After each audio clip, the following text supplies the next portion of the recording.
Hi everybody, I'm Dave Miller. I'm director of Sacred Breeze Ministries, and I'm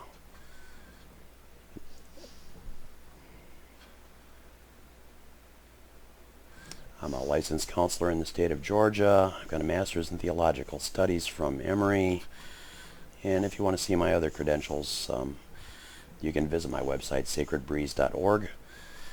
I'm here today to talk about stress, dealing with stress, and especially in the context of the coronavirus and the quarantining that we're going through.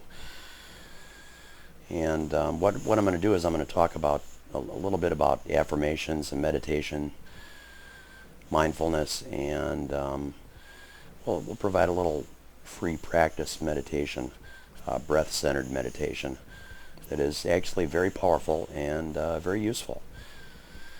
So why stress? What is stress? And why with the coronavirus are we dealing with stress? Well, we're isolated and thrown out of our normal routine, and that's stressful. If we're used to working, we're not feeling as productive as we have.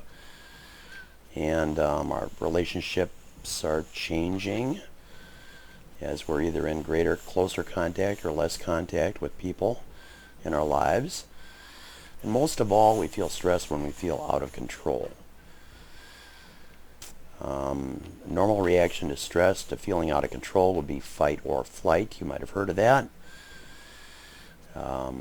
Actually, running away or fighting is not really a good option, but we tend to find ways of doing that without being active.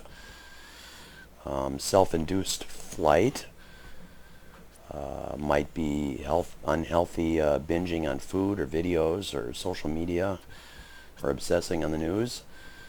Other examples might be alcohol or substance use that in excess of what you normally do. And I want to mention this, by the way. Daily drinking can and will develop into a really painful and potentially dangerous physical dependency. If you're drinking every day, you might want to rethink that while you're in quarantine. Long-term detox and abstinence. Detox is no fun, for one thing, and long-term abstinence, well, I mean, it's the only choice for a lot of people. So, something to think about. I care about you. Other reactions to stress are feelings of helplessness, depression, and anxiety. And for some people, these feelings are so persistent that medication may be required.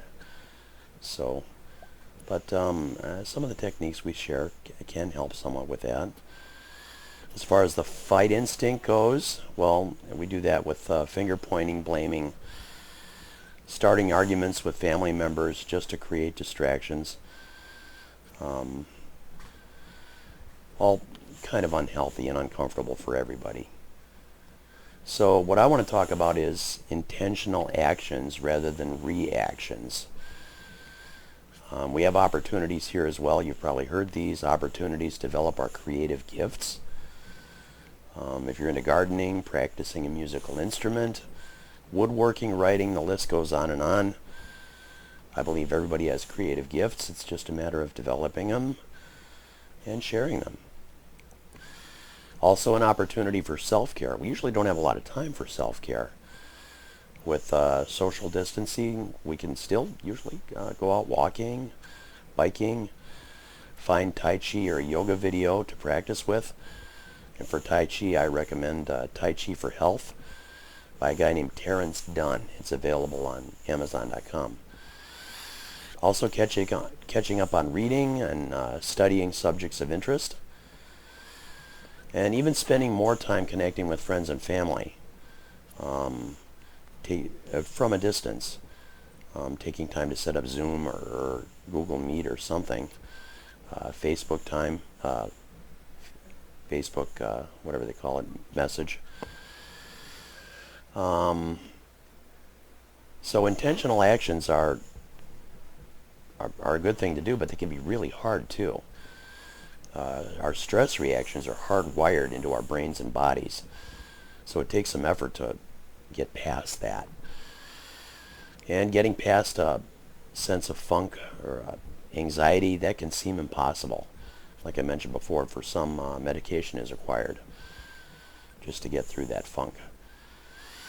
And I'm talking about the prescribed side, not the self-medication. That's usually heads down the wrong path.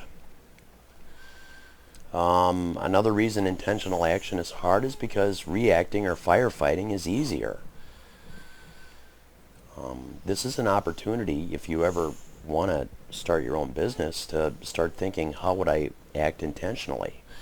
It's actually easier to have someone, giving you an agenda, telling you what you need to do and when you need to do it when you're employed for someone else.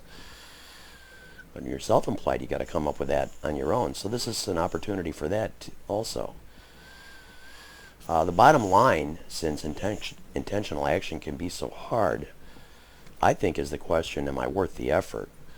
If we're going to do anything that requires a lot of effort, we got to think it's worthwhile. And self-care is a lot of effort.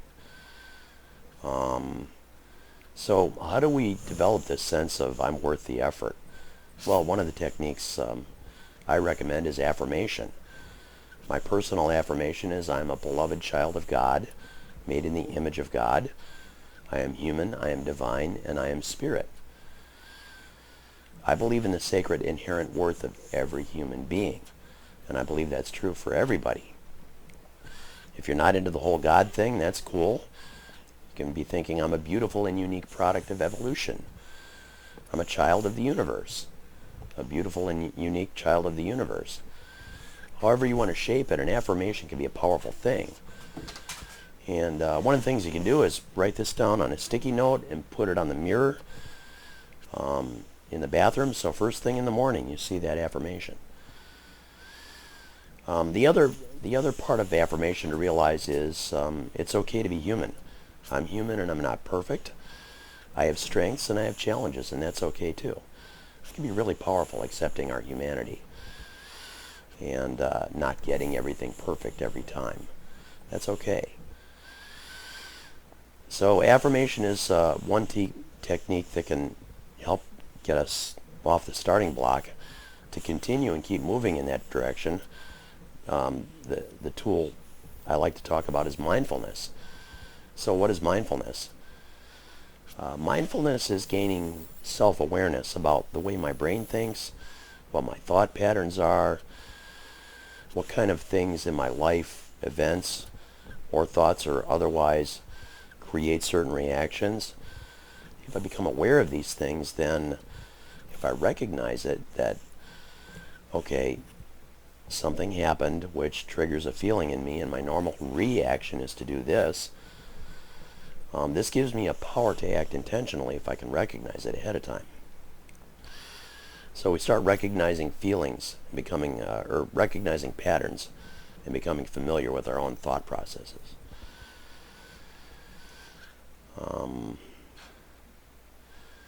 So one approach to developing mindfulness is meditation, and that's what we're going to talk about today. No matter what kind of meditation process you undertake, the process is basically the same. There's lots of different approaches to this. And the basic approach is find something to focus on, and then when distractions arise, external or internal, accept those distractions and return yourself to your point of focus. Acceptance is very key in this. So distractions, like I said, can be external or internal. They can include sounds, vibrations. Internal distractions are usually like thoughts or feelings. So as these things bubble up, okay, that's it. And as these things bubble up, these thoughts and feelings, that's how we're gaining awareness of ourselves. Okay, that's interesting. That thought popped up. Let's put it on a shelf, return ourselves to our attention, our focus. Now, what should the focal point be? Options are many. Lots of ways to focus. For the prayer warriors out there, contemplative prayer is a option. And for contemplative prayer, you choose a phrase from scripture, song, devotional. God is love just as I am. Peace be with you. These are all phrases. And the way it works is you allow yourself to think about the phrase, and when your mind wanders or you're distracted, again, accept the distraction. Bring yourself back to the focal thinking, the phrase. For my Catholic friends, if you've ever heard of a rosary, having beads and practicing the rosary, another powerful contemplative meditative practice. Other options, mindful walking. If you're too antsy to sit and meditate, that's cool. Take a walk and pay attention to the ground under your feet as you're walking. Then when you're distracted by something, okay, accept it. Attention back to the ground under your feet. There's another technique called open focus that's pretty cool and pretty powerful. And that's wherever you are, try to take in as much of the volume around you as possible. If you're outside, take in as much of the landscape as you can see. Or if you're in a room, take in the volume. And then if something distracts you, as it will inevitably, that's okay. Accept the distraction. Return your attention to the open focus. Other things people use, a candle, sacred object, comforting object, be a teddy bear, anything really, like I said. Another useful tool in this practice is to imagine a safe space and allow your mind to settle there. A safe space could be on the beach, creekside next to a waterfall, favorite room, favorite season. Might think of a room at Grandma's house. Whatever works for you, go ahead and allow yourself to use that as part of your focus. So this introductory practice that I'm basically offering for free here is, again, it's fairly common. The point of focus is going to be our breath. I like using breath because it's always with us everywhere we go. I also like using breath because we're basically programming our bodies to, as we breathe relaxed and intentionally, our body relaxes. Then later on, if we find ourselves in a situation that's tense, we have the option of taking one deep breath and our body knows what to do. It kind of becomes programmed. So this is an introduction to a larger protocol that I'm calling Sacred Breeze Meditation. And that this introductory is Sacred Breeze Mindful Breathing. Sacred Breeze is a journey of discovery of self. That's the mindfulness part. Discovery of spirituality, healthy relationships. It's something I've been developing over time, and I'll be introducing those over time as well. The point of the meditation is to remove barriers to joy and creative expression. We follow Buddhist and Christian principles and practices. Buddhist principles like letting go of unhealthy traits. Christian principles like accepting sacred self, loving others. So we'll talk more about that later. For right now, let's get into this for the purpose of stress reduction and practice. So, interesting thing about the word breath, breeze, and spirit. Those words, in a lot of languages outside of English, those three words meanings are all attributed to one word. So, for example, in Hebrew, it's ruach. Ruach means breath, breeze, and spirit. In Greek, it's pneuma. Sacred life energy is chi in Chinese. Prana in Hindi is breath. In Tibetan, it's lung, breath, breeze, spirit. Like I said, our breath is always with us. As we breathe, we can imagine a safe space. Eventually, what we're going for when we practice this is being able to do it in a relaxed way for a good 20 minutes. But to start with, if we can do it for 2 minutes, that's awesome. That's great. It gets easier with practice, and it really does. I've worked with a lot of people, ADD people, people with all kinds of issues, and if they come back and practice again a second time, it moves from 2 minutes to 5 minutes, and from there 5 minutes to 7 or 8 minutes. After a few times of practicing, it gets easier and easier, especially because of the acceptance part of it. A lot of people think that meditation, you really got to concentrate, and you really got to kind of discipline yourself. Absolutely not. The technique is just acceptance.